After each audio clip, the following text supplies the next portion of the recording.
Gabi, Léna, Léna. Gabi. Léna. Gabi. Gabriel. Ah ouais, non mais cette intro, dingue. Alors on commence ce podcast, on est un petit peu goofy aujourd'hui, ça fait très longtemps qu'on n'a pas fait d'épisode, donc on est très content de vous retrouver. Aujourd'hui on a un double concept, c'est-à-dire qu'on va à la fois faire un podcast et à la fois on va me coller des faux ongles parce que je rentre dans ma badi era. Moi je n'ai jamais collé de faux ongles et je vais m'y coller. Il y a pas mal de choses, Léna, dis-moi, qui se sont passées depuis le dernier podcast. Alors le dernier podcast avec Inès, oui. Non, et puis surtout c'est la saison des partiels blancs là, donc je suis très prise. Et toi, quoi de neuf? Bah écoute, moi j'ai fait mon voyage à Paris. Oui. J'ai bossé sur une série qui va sortir qui s'appelle... C'est une série d'horreur? Non, pas du tout. Salut toi. Si on arrive à m'installer correctement les faux ongles, on va pouvoir faire une petite séance ASMR. Chouette. Avec du tapping. Et du scratching. Détends-toi. J'ai tout tendu. J'ai tout tendu là. Prends une grande inspiration. J'espère que ta journée s'est bien passée. Ma journée s'est très bien passée. J'en ai passé une grande partie avec toi d'ailleurs. Oula, regarde. Oh là là. Alors, petit point faux ongles. Oh, j'ai failli me coller deux doigts entre eux avec la colle. Ça aurait été très embêtant pour passer mon partiel blanc, d'avoir Oui. les mains collées. Ouais, carrément. Je peux essayer de t'en coller un. Le petit doigt. Oui. De droite. Pas de gauche? Non. On devrait me faire une chanson qui s'appelle Ok Boomer. Alors, il faut que tu mettes vraiment un tout petit Ok. peu de colle. Vraiment pas Coller. beaucoup parce que sinon je vais me retrouver Un tout faux ongle engluée sur le doigt. dans la colle et je vais plus pouvoir en sortir. Oh là là, attends, Gabriel, t'as mis beaucoup de colle. Non, oh là là, oh là là. Je suis pas sûre qu'il soit bien sur l'ongle. Faut que t'appuies. Je crois qu'on va devoir recommencer l'opération. Gabriel s'est collé de doigts, le pouce et l'index particulièrement. Ce mec pète un câble totalement en live. Il devient fou. Tu veux pas, genre, appeler ma mère pour faire une réaction live aux faux ongles? Nathalie. Oh, Tu trouves ça bien? so cute. Je dirais c'est assez saisissant. Est-ce que je fais l'autre main ou pas? Ça dépend quel est ton planning pour la semaine. Ben, Moi, de mon côté, je tiens à préciser que je me suis collé les doigts entre eux. Ce Ouais, serait je très pense chiant que pour ça va. Touch ID. Tu veux que je fasse les autres? non merci. Ah oui, je voulais te dire que Ouais. par rapport au dernier podcast, j'ai regardé le sketch de Panayotis Pasco. C'est vraiment, alors j'ai vraiment beaucoup rigolé. Mais Ah j'ai ouais. vraiment rigolé, genre premier degré, je riais à voix haute quoi. C'était pas un petit sourire. Léna, rassure-moi, ça part quand même la colle. C'est quand même censé rester 2 semaines. Des doigts là? Oui. Oh. C'est vrai? Oui.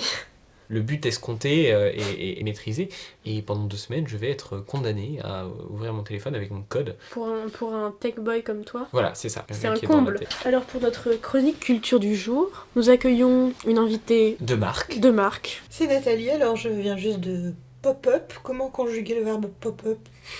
Pop-up dans le podcast. Je vais vous lire un petit extrait d'un vieux livre d'Henriette Walter qui s'appelle L'aventure des mots français venus d'ailleurs.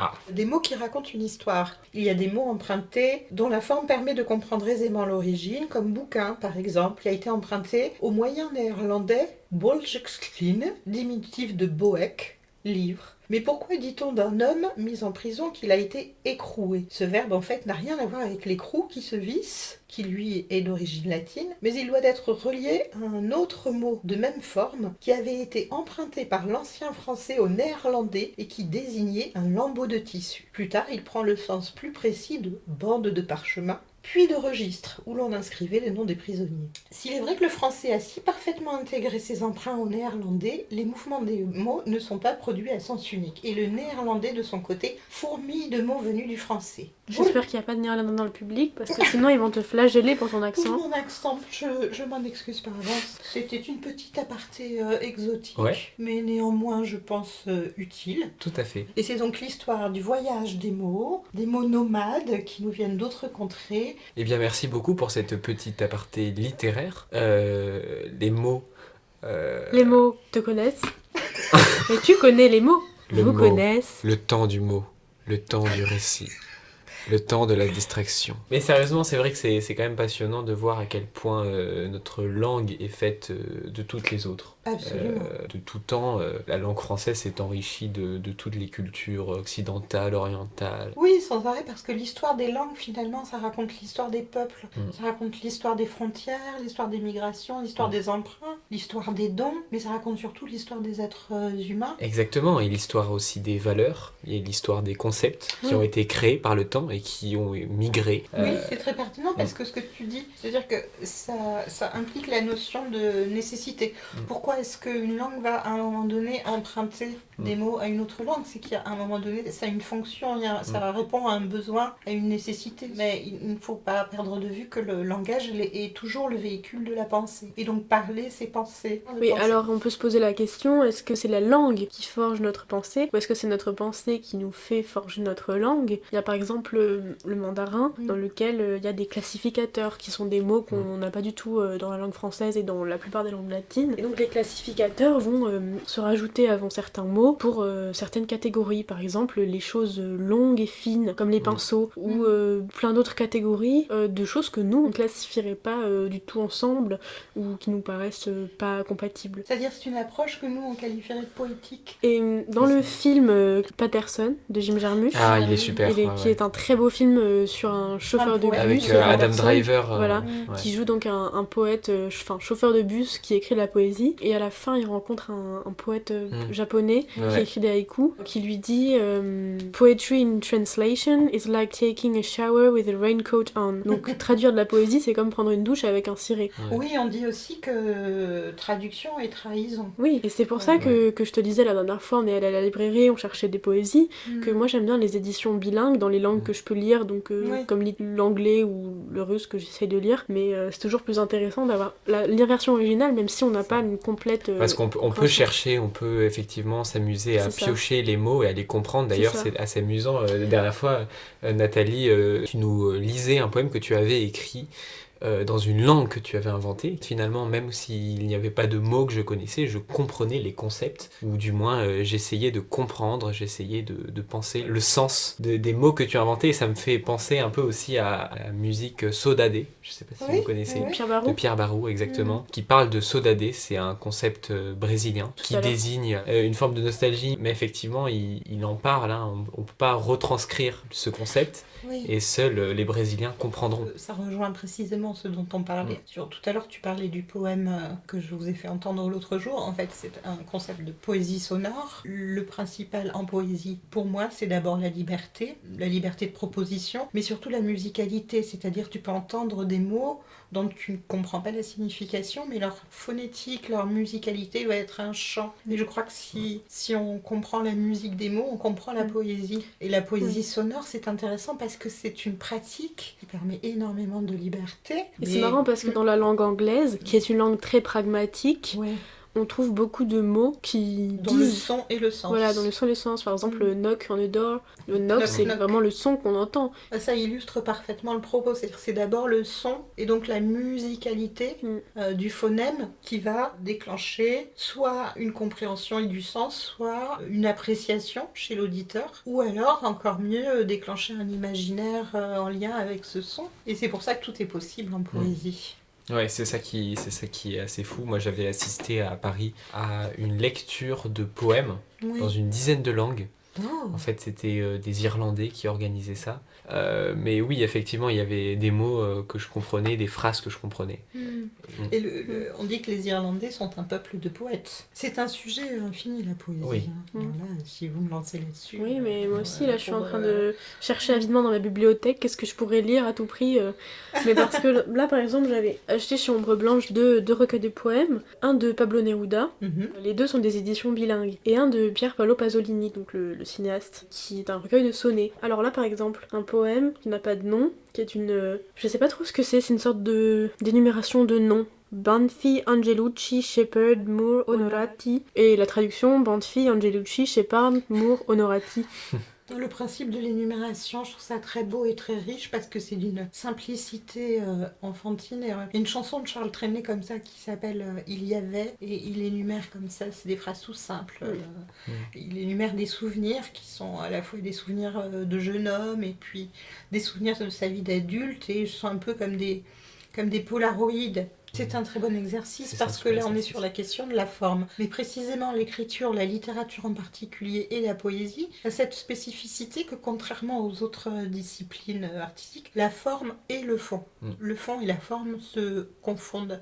C'est la même chose. La forme que tu vas donner à ce que tu écris ou ce que tu dis n'a pas besoin finalement de traduction pour signifier le fond, pour faire sens, puisque le sens, et ça rejoint la question de musicalité dont on parlait tout à l'heure, c'est dans le son, la façon de dire et de recevoir les sons que le sens va passer. Et donc c'est infini. On parle de poèmes et de musique, on peut les mettre en lien.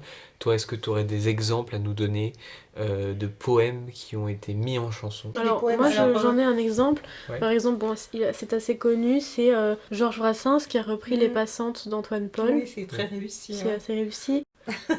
Il y a Dao qui a repris un texte de Genet qui est très bien chanté, je trouve, parce qu'il respecte justement les toniques, les césures, les moments où on s'appesantit sur les syllabes. C'est très réussi. On parle, de ce qui concerne l'univers informatique, on parle de la réalité augmentée. Et moi je dis que la réalité augmentée, c'est la poésie. Poetry is increased reality. Et tout à l'heure tu parlais de Neruda, c'est marrant, mais Neruda, ce que je trouve assez universel et beau chez lui, c'est qu'il y a quelque chose de la malice enfantine chez Neruda. Alors moi il y a un poème que j'avais beaucoup aimé de Pablo Neruda, Tonight I Can Write the Saddest Lines, que j'avais écouté en fait en podcast, et celui-là vraiment m'avait touché, enfin m'avait marqué. C'était Read Me a Poem, c'est le nom du podcast. C'était un podcast que j'avais trouvé où elle lit des poèmes, donc là elle a lu la version anglaise puisqu'elle est anglaise. Et je trouve ça très, très intéressant parce que c'est assez différent de lire une poésie et de l'entendre. Et je trouve que c'est très agréable d'entendre une poésie lue, parce que c'est vrai que dans la vie de tous les jours, on lit pas des poèmes à voix haute, on lit... D'ailleurs, c'est bien dommage. C'est quand même une autre expérience parce que tu entends... Ça prend sa dimension sonore. Ouais, et c'est une dimension que l'on n'a pas forcément accès. Seul. Et pour ça que c'est bien d'encourager les gens à dire de la poésie, à dire de la tous les jours. Au début, ça peut être considéré comme un exercice, puis ça devient un plaisir petit à petit, et ensuite ça devient complètement naturel, et la poésie, à ce moment-là, fait partie de la vie, du quotidien. La poésie comme évidence, c'est un peu comme ça que tu vis, Léna, c'est ça? C'est une bonne approche. Je pense que c'est aussi un rapport d'assiduité, et que ça s'améliore avec l'assiduité, mais à la fois je trouve ça très difficile de se forcer à écrire. Alors je sais que par exemple, Méline Nothomb écrit 4 heures par jour, mais quand on écrit des romans, c'est pas pareil. Alors que quand on écrit de la poésie, c'est un peu comme si on était saisi de quelque chose à un moment, en tout cas pour moi, et qu'on n'avait pas le choix de le communiquer comme on le ressent, et que si on doit se forcer à trouver la rime, si on doit se forcer, ça finit... C'est pas bien, c'est pas de la bonne façon. Ça pose la question du travail. Est-ce qu'il faut écrire beaucoup de mauvaise poésie pour écrire un bon poème, ou alors est-ce qu'il faut ne pas en écrire et simplement attendre d'être traversé? En tout cas, moi, c'est ce que je fais. C'est souvent en vacances, c'est souvent une personne ou un lieu qui m'inspire, en même temps quoi d'autre. Mais oui. Je pense que cette question, elle est très intéressante. C'est la question de l'assiduité. C'est justement cette question, est-ce que ça vient ou est-ce que ça vient pas? Et je pense qu'il n'y a pas une bonne ou une mauvaise approche. L'assiduité, c'est aussi question de flux, en fait, de flux de travail quotidien. Et je pense que ce flux peut être déclencheur aussi de créativité. Il faut avoir le temps déjà de s'y consacrer. Il faut avoir l'envie également. Et je crois peut-être que sur ce point, on n'est pas tous fait pareil. Ce que vous dites m'évoque énormément de choses, parce que tous les gens qui écrivent se posent cette question. Alors moi, j'ai toujours tendance à dire pour la poésie que le problème, c'est que la poésie ne correspond pas aux horaires de bureau. C'est-à-dire, comme tu disais, Léna, à un moment donné, il y a une forme d'inspiration, on est traversé. Et il faut saisir vraiment comme on saisit un papillon dans un filet, il faut vraiment saisir ce mot-là, parce qu'il ne reviendra plus, se phraser cette phrase, parce qu'après, elle disparaît à tout jamais. Il faut saisir les choses. Après, le fait par exemple, de se mettre au travail sur un bureau, comme la plupart des écrivains le font, comme disait justement Gabriel, c'est circonstanciel, c'est-à-dire l'assiduité, l'exercice, la répétition. Le fait de le décider et de s'y mettre, ça va pouvoir favoriser l'inspiration. Mais c'est marrant parce que moi, il y a quelque chose, je me souviens particulièrement du moment où j'ai écrit le premier poème que j'ai écrit. Ça m'est vraiment venu d'un coup.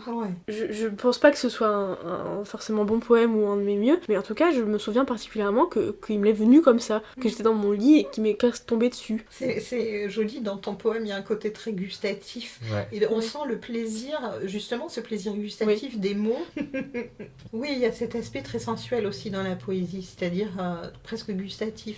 Il y a quelque chose quand même de très de l'ordre du plaisir. Il y avait un poème sur Moscou. Dans le poème, l'auteur décrivait le Kremlin comme un gros gâteau à la crème. Mais c'est pas Blaise Sandra. La prose du Transsibérien. La première image qu'on a quand on regarde cette architecture-là, sur la place rouge, les églises, là, on pense à des gâteaux, à de la pâtisserie, à des pièces montées à étage, tu sais.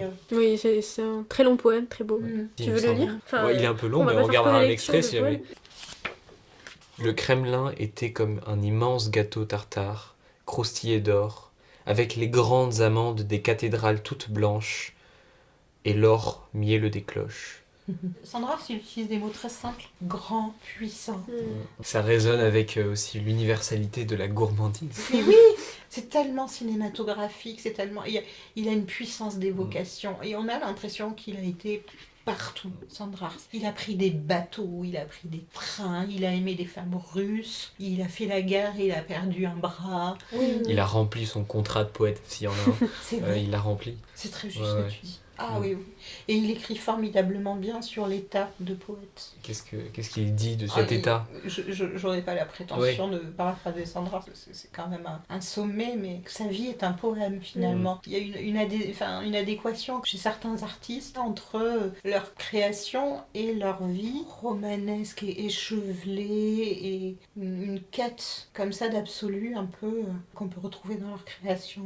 Pour quelqu'un qui écrit de la poésie, je trouve que des fois il y a une sorte de dilemme de se dire est-ce que j'essaye de vivre une vie stable et une vie saine, ou est-ce que je vis des choses qui vont me permettre d'écrire de la poésie? Enfin, tu n'as pas besoin de te détruire pour c'est pas une condition. À mon avis, c'est pas du tout une condition sine qua non. Voilà. Parfois, plus tu vas être coincé dans un état, plus ta vie va être ennuyeuse, plus tu vas y puiser force créatrice. Après, je sais pas si regarde Pessoa a passé sa vie dans un petit bureau sombre. Il a écrit des choses magnifiques. Disons que des fois je me demande si je préfère par exemple ne pas être amoureuse et être heureuse de ne pas être amoureuse, ou être douloureusement amoureuse mais en écrire des choses. Comme je me laisse traverser par ma propre vie pour écrire de la poésie, je peux pas un jour me dire ah tiens aujourd'hui je vais écrire un poème en imaginant quelque chose. Alors c'est très intéressant ce que tu dis, parce que de mon point de vue, en fait, la poésie, tu n'as pas nécessairement besoin de vivre et de traverser les choses pour les retranscrire. Tout ce monde préexiste en toi. Et la poésie, finalement, c'est rendre des choses que tu n'as pas besoin nécessairement de vivre ou d'éprouver, mais tu les ressens. C'est presque de l'ordre de l'intuition. Et puis c'est beaucoup aussi de poésie qui te font ressentir vraiment physiquement, sensuellement, quasiment des sensations. Et je crois que c'est aussi parfois le travail du poète, ça va être de retranscrire les sensations par des images qui font écho à des choses que tu n'as jamais vécues.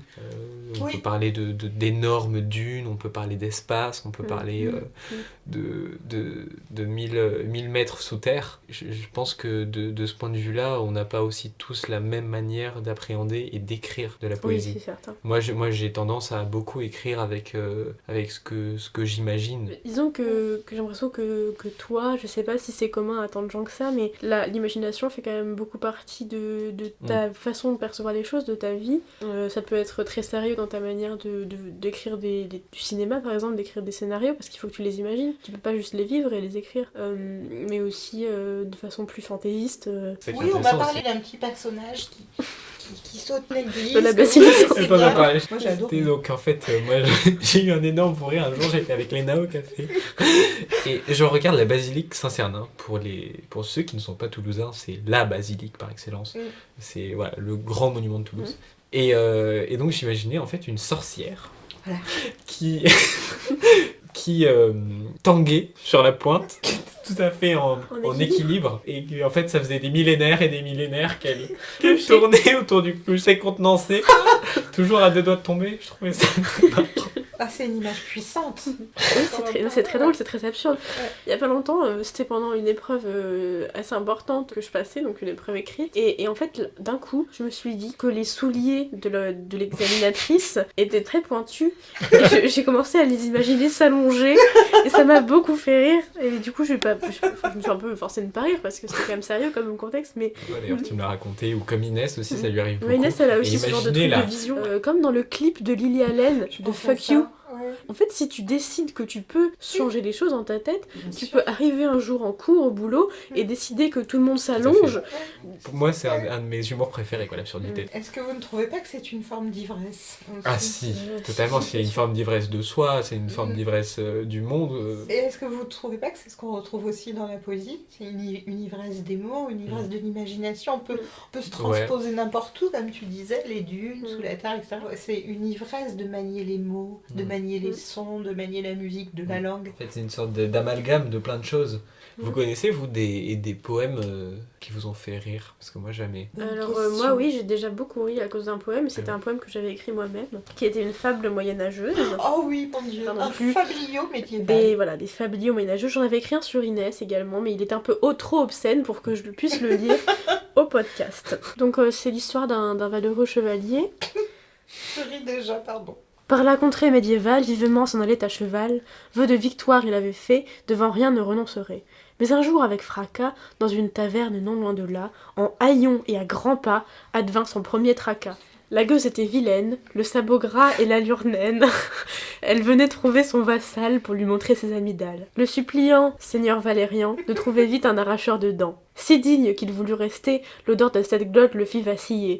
Mais ne perdant pas sa carrure, et restant bien droit dans son armure, il promit remède à la souillon, car il était seigneur bien bon. Et il faut dire que le Moyen-Âge, c'est vraiment un sujet qui me fait beaucoup rire. Le Moyen-Âge, je pense que c'est l'époque la plus rigolote qui soit. Ah mais souillon, gueuse, fifrelin, tout est drôle, tout y est excellent. Même les vêtements, les chaussures pointues, pointe. les poulaines. Qui rebique, quoi. Alors moi j'en ai écrit un qui est beaucoup moins fin, beaucoup moins renseigné que celui de Léna. Léna, gueuse de stratégie, remplit son carnet à flagornerie, se pourlèche d'une carcasse moisie, en riant, s'embourbe dans son pipi. Alors c'est pas très fin. Mais la poésie médiévale, c'est assez scatologique, il y a beaucoup de références aux matières, etc. Et tout ce qui va être très explicite. Il se gossait de ces choses-là. Là, on est loin de l'élégance de la Renaissance et des châteaux de la Loire. Il y a Kaamelott, voilà. Ah mais on adore Kaamelott, c'est super drôle. Les deux plus drôles évidemment c'est Caradoc et Perceval. Caradoc qui est obsédé par la nourriture et qui stocke du lard sous son oreiller au plus grand désarroi de sa femme.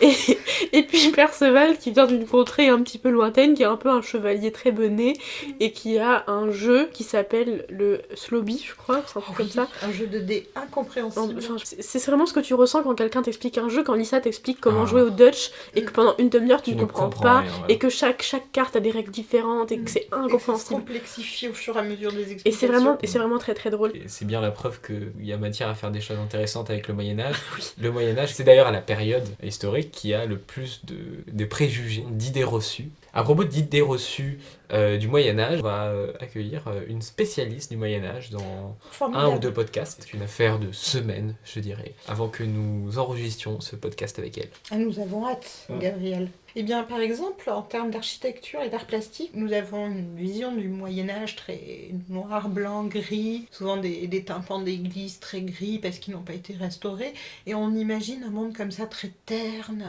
très obscur, alors qu'en fait, les vitraux déjà du Moyen-Âge étaient polychromes, c'est des couleurs éclatantes, et souvent les peintures qui étaient utilisées sur les façades, les tympans des églises, c'était des couleurs primaires, ensuite des couleurs secondaires, mais donc c'était des bas-reliefs éclatants. Ça explosait de couleurs, littéralement, et c'est très très loin de l'image qu'on se fait du Moyen-Âge. C'est presque pop. Les gueux et les gueuses de cette époque étaient très... Mais en plus, le Moyen-Âge, ce qu'il faut savoir, c'est qu'il y avait beaucoup de fêtes. Plusieurs fois par semaine, quasiment, il y avait des célébrations, parce qu'en fait, la fête du cochon, c'était pas si morose qu'on pense. Gueuses et gueux de ma région. Oyez, oyez. Voilà. Place du marché et des moissons, vous nous trouverez. Décapitation et petit four. Bon alors merci Nathalie, on peut dire cette discussion parce que ça c'est... À bâton rompu, pourrait-on dire. Voilà, à bâton rompu, en roue libre, à gorge déployée. Eh bien écoutez, je pense qu'on devrait inclure l'intergénérationnalité dans plus de nos podcasts. Tout à fait, pour c'est des une revendication riches et intéressants. Je vote pour. Nous allons finir ce podcast en douceur, puisqu'il s'agit d'ASMR. Hey toi. Je voulais juste t'aider. Change pas mec, t'es incroyable.